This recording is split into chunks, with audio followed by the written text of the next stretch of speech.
Hello everyone, Silverstruck here, and welcome to the Silverstruck channel.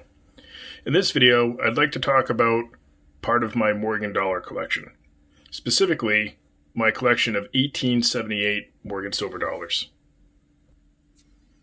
1878 is the first year of issue for the Morgan dollar, and these were struck at three different mint facilities: the Philadelphia Mint, San Francisco, and Carson City. New Orleans didn't strike a coin until 1 year later in 1879.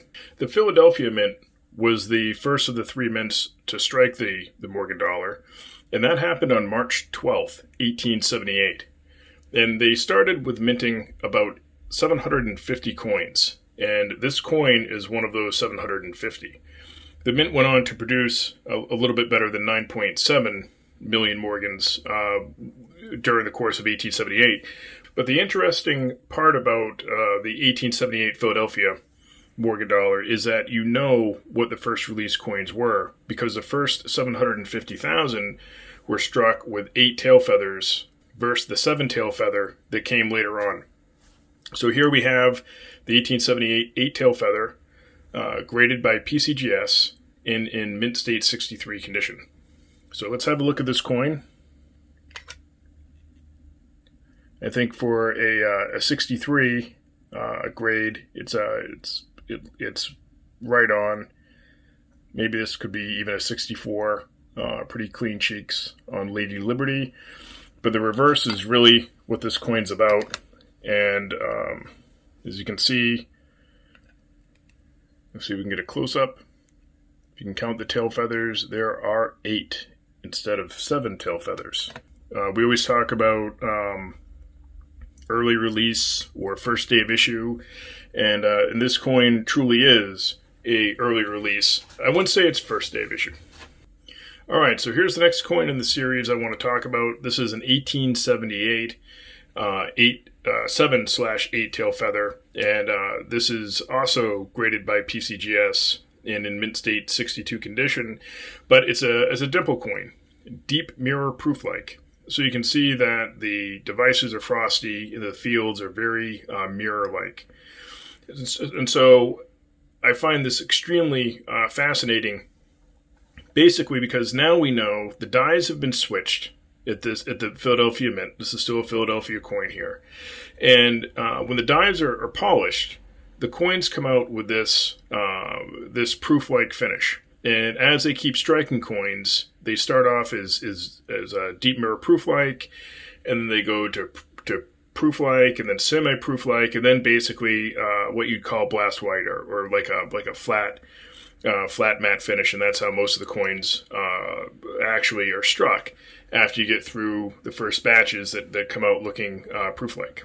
So we know that after swapping the dies back then in the Philadelphia Mint in 1878 from the 8 tail feather, they tried to swap it over to the 7 tail feather, but the die wasn't done just right, and it was double struck. And so let's have a look at the reverse of this coin, and you can see what I'm talking about. It's very reflective, so I'm going to try not to get myself in the shot here.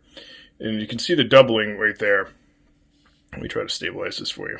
You can see the doubling at the bottom, right where the tail feathers are, below the arrows. You can see that the strike is doubled, and that's what this coin's about. Really neat variation, and just really fascinating that you can tell that they tried fixing it, and they weren't really successful, and it created another really cool coin to collect. Okay, moving on, but still staying with the Philadelphia Mint. Here we have an 1878 7 tail feather. It says the reverse is 78. It just simply means that it has the original 1878 reverse. And I can talk more about that and what happens later on with the reverses. This is graded by NGC and is in mint state 62 condition. Let's have a look at the reverse. There we have it. No mint mark, so we know it's still Philadelphia. And we have 7 tail feathers. This isn't my favorite mint state 62 coin, but it is a nice example of having a 7 tail feather on hand. Okay, next coin up, we have an 1878S for San Francisco. This is graded by PCGS in mint state 63 condition, and yes, another dimple coin, so deep mirror proof-like. Very reflective, beautiful coin. So this would have been one of the earlier coins struck at that mint, or when they went to go polish the dies again, one of the first coins, obviously, after polishing some dies. This is one of the easier coins in the series to collect. They minted about 9.7 million of these in San Francisco, so another coin that is not a low mintage. Let's check out the reverse. All right, very reflective. And now we have the S mint mark. These coins are very affordable unless you're trying to get something like this one in a deep mirror finish. Great coin, and love having this one in my collection.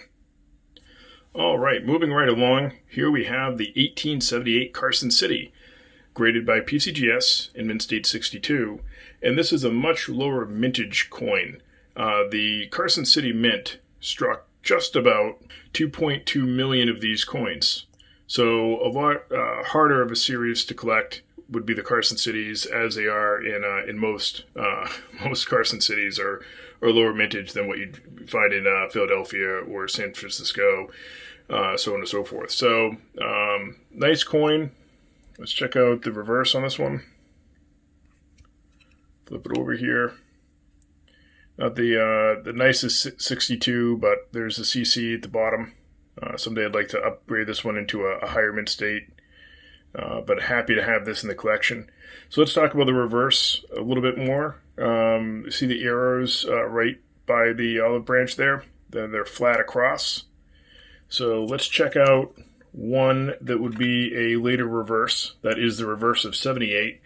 So when they talk about the reverse of 79 and so on, this coin right here, and you can see the arrow is elevated. They're not flat across the top, right there by the olive branch. And that's the reverse of 79. So that's it. That's my collection of 1878 Morgan silver dollars. Do you collect 1878 Morgan dollars?